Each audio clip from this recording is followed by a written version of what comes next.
Saudara dan saudari yang kami kasihi, selamat berjumpa lagi dalam ruang refleksi Sabda Saban Hari.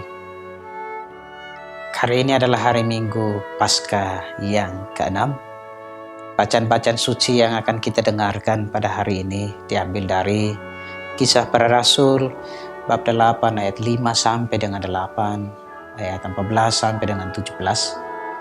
Bacaan kedua dari surat pertama Rasul Petrus bab 3 ayat 15 sampai dengan 18, dan bacaan Injil diambil dari Injil Yohanes bab 14 ayat 15 sampai dengan 21. Mari kita dengarkan secara khusus dari bacaan Injil. Tuhan bersamamu dan bersama rohmu. Inilah Injil Yesus Kristus menurut Santo Yohanes. Dimuliakanlah Tuhan. Jikalau kamu mengasihi aku, kamu akan menuruti segala perintahku. Aku akan minta kepada Bapa, dan Ia akan memberikan kepadamu seorang penolong yang lain, supaya Ia menyertai kamu selama-lamanya, yaitu Roh kebenaran. Dunia tidak dapat menerima Dia, sebab dunia tidak melihat Dia dan tidak mengenal Dia. Tetapi kamu mengenal Dia, sebab Ia menyertai kamu dan akan diam di dalam kamu. Aku tidak akan meninggalkan kamu sebagai yatim piatu. Aku datang kembali kepadamu. Tinggal sesaat lagi dan dunia tidak akan melihat aku lagi, tetapi kamu melihat aku, sebab aku hidup dan kamu pun akan hidup. Pada waktu itulah kamu akan tahu bahwa aku di dalam Bapa-Ku dan kamu di dalam aku, dan aku di dalam kamu. Barang siapa memegang perintahku dan melakukannya, dialah yang mengasihi aku. Dan barang siapa mengasihi aku, ia akan dikasihi oleh Bapa-Ku, dan aku pun akan mengasihi dia, dan akan menyatakan diriku kepadanya. Demikianlah Injil Tuhan. Terpujilah Kristus. Bapak, Ibu, Saudara dan Saudari yang saya kasih dalam Tuhan kita Yesus Kristus. Bacaan-bacaan suci di hari Minggu Paskah yang ke-6 ini patut kita renungkan bersama. Bacaan pertama mengisahkan kepada kita tentang kesuksesan, boleh saya katakan seperti itu, tentang perbuatan-perbuatan baik dan mujizat-mujizat yang diperoleh karena perbuatan kasih dan karena campur tangan Tuhan dalam diri para murid. Yang menarik, saudara dan saudari yang terkasih, segala perbuatan baik yang dilakukan oleh para murid itu membuat banyak orang terkagum, membuat banyak orang kemudian menyatakan percaya kepada Kristus yang mereka wartakan, dan mereka lalu kemudian menjadi saksi-saksi keselamatan, saksi-saksi kabar sukacita.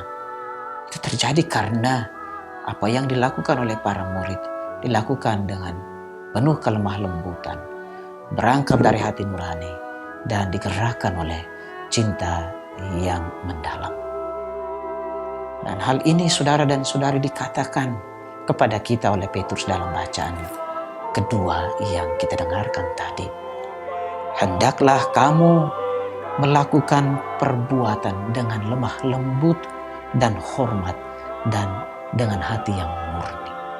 Apa yang dilakukan oleh para murid ini, saudara dan saudari, bukan pertama-tama mereka mau mencari popularitas.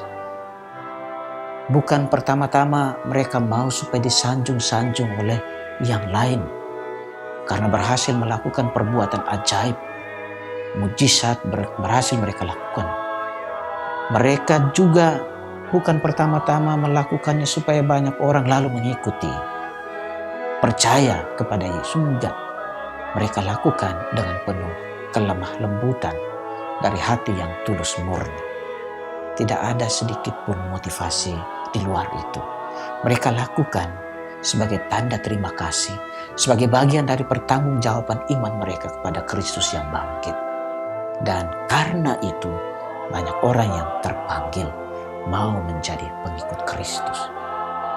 Nah, saudara dan saudari yang saya kasihi, menarik lagi bahwa bacaan Injil yang kita dengarkan, selain Yesus mengatakan ada roh penolong, yaitu roh kebenaran yang akan diutus untuk berjalan bersama dengan kita dalam kehidupan kita. Kita juga diajak untuk bertindak. Kita juga diajak untuk melakukan perbuatan baik atas dasar kasih. Jika kamu mengasihi aku, kamu akan menuruti segala perintahku, kata Yesus dalam bacaan Injil yang baru saja kita dengarkan. Barang siapa memegang perintahku dan melakukannya, dialah yang mengasihi aku. Dan barang siapa mengasihi aku, ia akan dikasihi oleh Bapa-Ku, dan aku pun akan mengasihi dia. Ini perintah kasih yang syarat makna. Bicara tentang kasih yang menjadi kamus hidup orang Kristiani bukanlah hal yang baru buat kita. Tetapi harus kita akui begitu sulit untuk kita wujudkan di dalam kehidupan kita. Kerap kali yang terjadi kita bertindak kasar, bersikap kasar, lebih mementingkan ego kita dan lebih mementingkan kepentingan atau kehendak kita sendiri. Dan oleh karena itu akan terlihat dalam seluruh perbuatan kita, dalam tutur kata kita, dalam sikap kita kepada sesama saudara kita. Berkaitan dengan ini saya mau melihat hal lain. Misalnya saudara dan saudari di dalam keluarga. Kerap kali orang otoriter, entah sebagai orang tua misalnya, bersikap keras kepala, mau menang sendiri, mau supaya egonya dipenuhi. Bahkan tidak segan-segan bertindak tidak dengan penuh kelembutan terhadap keluarganya. Orang lalu kemudian mengatakan, kamu tahu nggak saya lakukan itu? Karena saya sayang kamu.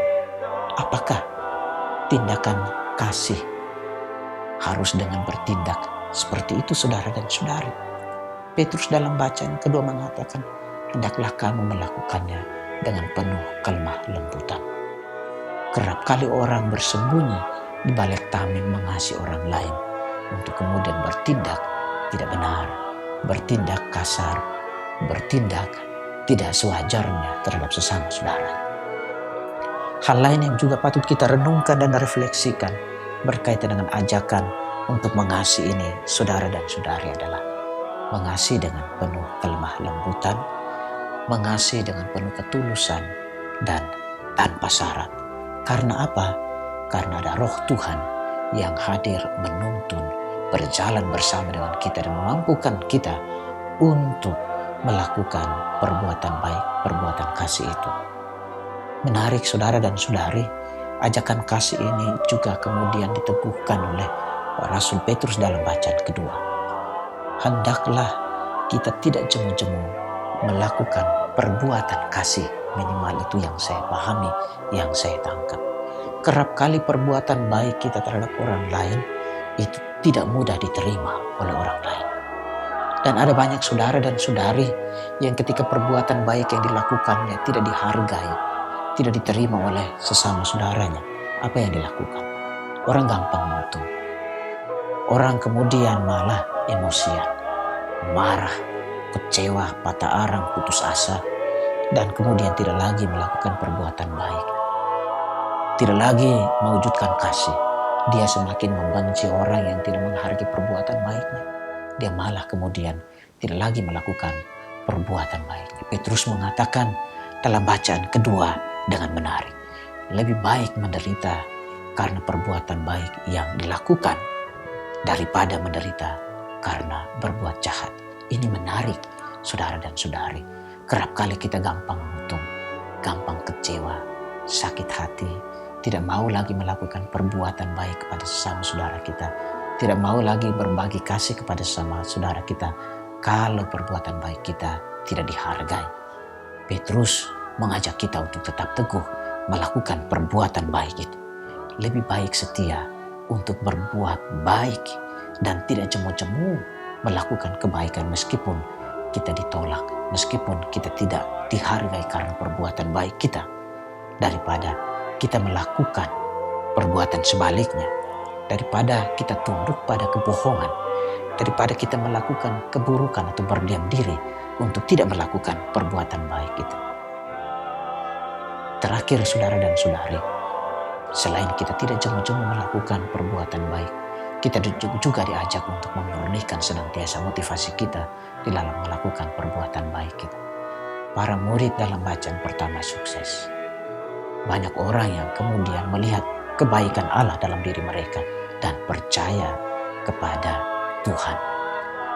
Maka mari kita juga melakukan perbuatan baik kita, bukan pertama-tama supaya kita dipuja, bukan untuk popularitas, bukan juga supaya kita mendapatkan balasan banyak kok, balasan kebaikan dari orang lain.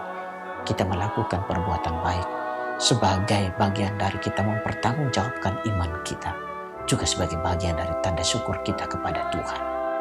Maka mari saudara dan saudari, pesan firman Tuhan hari ini, selain kita digerakkan untuk melayani dengan kasih, karena kita terpanggil untuk melakukan perbuatan kasih di dalam kehidupan kita, kita juga diajak untuk tidak gampang untung, untuk tetap teguh melakukan perbuatan di dalam kehidupan kita. Saya percaya perbuatan baik kita mendapatkan ganjaran kelimpahan rahmat dari Tuhan. Tuhan yang setia hadir dalam roh-Nya, hadir melalui roh kebenaran yang berjalan bersama dengan kita, meneguhkan dan memberkati Bapak Ibu, Saudara dan Saudari. Mari kita buka hati dan diri untuk menerima berkat dari Tuhan kita yang maha baik itu. Tuhan bersamamu. Semoga saudara dan saudari, seluruh usaha, seluruh kehidupan saudara dan saudari, niat-niat baik untuk melakukan kebaikan dan kasih senantiasa diteguhkan, dikuatkan, dan diberkati oleh Allah yang Maha Kuasa, Bapa dan Putra dan Roh Kudus. Amin. Terima kasih.